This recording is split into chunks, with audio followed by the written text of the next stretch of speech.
Silksong, the sequel to Hollow Knight, takes players to the kingdom of Pharloom. When Hornet arrives, it is a desolate land where pilgrims come in hopes of gaining entrance to the Citadel of Song, a holy place of great importance to Pharloom. But how did this place come to be the way it is? In the early days, Pharloom was made up of 5 cultures. First were the Scar. They were ant-like bugs that lived in the far lands and Hunter's March. They were united under the rule of their queen, Scar Singer Carmelita. Next is the Karok. The Karok lived in the northeast in coral-filled caves.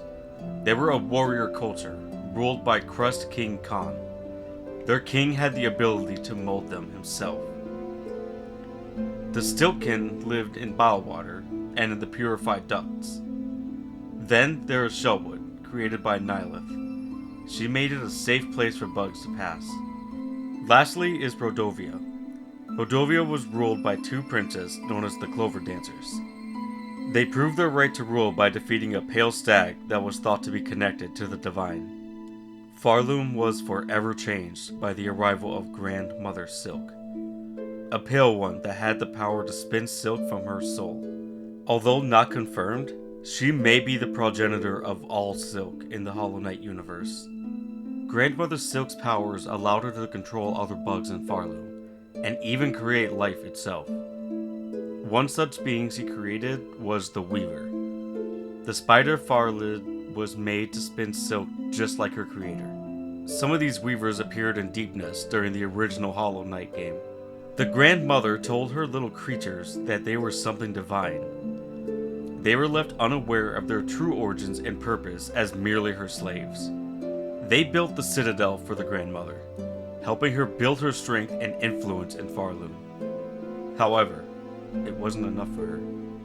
The Grandmother used her powers to lure more bugs to her temple. 3 types of leaders came about under Grandmother Silk. The Architects, who designed the Citadel, the Vault Keepers, who kept track of history and secrets, and the Conductors, who shaped the strategic directions of the Citadel. Beneath these leaders were the Choir, religious warriors who were trained under the Pinstresses. As time went on, the Citadel grew more advanced. The Sentinels were built as a legion of mechanical warriors, made to protect the Citadel. However, Grandmother Silk's ambition kept growing. The Sentinels were made to kidnap bugs to work in the underground, a very dangerous place. Not yet satisfied, the Citadel became a place of risky experimentation. Kidnapped bugs, including pilgrims to the Citadel, were experimented on in the White Ward. The intent was to use silk to cure illnesses or extend life, but the poor bugs often didn't survive. These experiments created 2 important changes in Pharloom. For the bugs who did not survive the experiments, their bodies were cremated. This released the bits of silk that were trapped in their bodies. The silk would blow to all corners of Pharloom, but most of it landed in an area called Greymoor. A bug named Moorwing was charged with forcing the bugs at Greymoor to collect this silk and return it to the Citadel. The smog from the Citadel ruined the once plentiful Greymoor, leaving it a wasteland. For the bugs who survived the experimentation at the Citadel, their children were born with silk already inside them. This made these bugs easier to control, slowly giving Grandmother Silk more power. As the Citadel grew, it slowly threatened each of the original 5 cultures. The Stiltkin lands were affected in a similar way as Greymoor. The once pleasant lands turned into the purified ducts and biowater. The Stiltkins isolated themselves from the rest of Pharloom, becoming a violent group willing to fight anyone for their survival. One day, a snail shaman came to the Stiltkin lands with the goal of uniting the 5 cultures against the Grandmother. Instead of fighting with the shaman, the Stiltkin leader Grohl killed him. He used the power of his soul to strengthen his resistance to the silk, keeping the Stiltkin alive. The Karok warriors fought, but were wiped out by Grandmother Silk's powers. Their coral home slowly eroded until all that was left was sand. Nihilith made a deal with the Citadel. She gave up her power in exchange for a shrine and statue, leaving Shellwood vulnerable. The princes of Rodovia also offered a deal to the Citadel. One of the princes gave his soul and form to the Citadel in exchange for Rodovia's safety. However, the Citadel betrayed them. The prince's soul was used to make the cogwork dancers, and the Green Prince was captured and imprisoned in Sinner's Road. Lastly is the Scar. They fought longer than most of the other cultures. Their Queen's song helped them resist the grandmother's influence, but as Carmelita grew older, she grew weaker.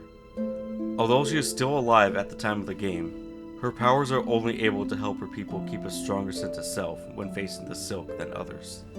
While everything seemed to be going exactly as the grandmother wanted, her powers were limited, and a restlessness started growing in the inhabitants of the Citadel itself. The choir revolted, attacking the Pinteresses and forcing them into hiding. The Weavers also began resisting the grandmother. One Weaver discovered the truth about how they were made. They were not divine like they had been told.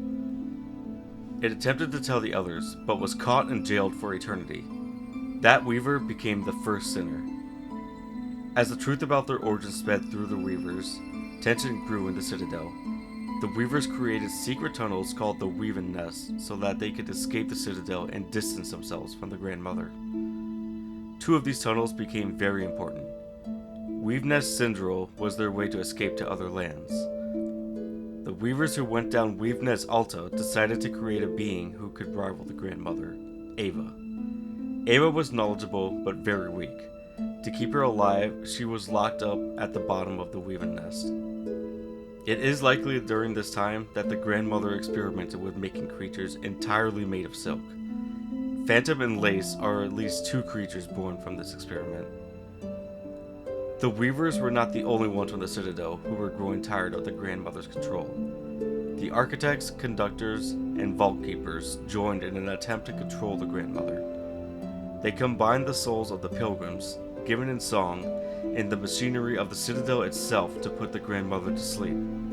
They were successful, but even in her sleep, the grandmother continued to use silk to control bugs. This was the start of the haunting. The bugs of Pharloom would become infested with silk and become controlled by the grandmother's grief.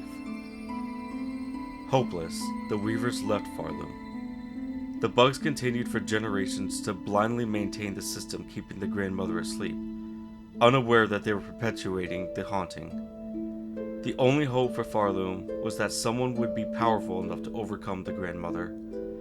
In case such a bug arrived, the Weavers left messages in some of their souls to guide them. Some of the Weavers ended up in Hollow Nest, where the Pale King and White Lady ruled. Their power had granted the bugs their intelligence. These Weavers were forced to flee again when the Radiance corrupted the land. Hera the Beast approached the Pale King with a proposition. In exchange for having a child together, Hera agreed to live locked in a dream state to contain the Radiance. The king agreed, and together they had Hornet. Hornet did not get much time with her mother, as Hera was placed into the eternal slumber soon after she was born. During this time in Pharloom, the grandmother Silk sent the choir to track down every descendant of the Weavers. She planned to find one powerful enough to set her free. When the choir found a descendant, they brought them back to Pharloom. They were locked in rune cages in the cradle of the Citadel, where the grandmother sleeps. The widow may have been one of these captured descendants. Not content to wait for the right descendant, the grandmother experimented with creating life again, and this resulted in the formation of the Wraiths. Phantom was locked in the exhaust organ of the Citadel, and Lace set about patrolling the corridors. Finally, it was ordered that the last descendant of the Weavers be brought to Pharloom. Hornet was caught, and so the game begins.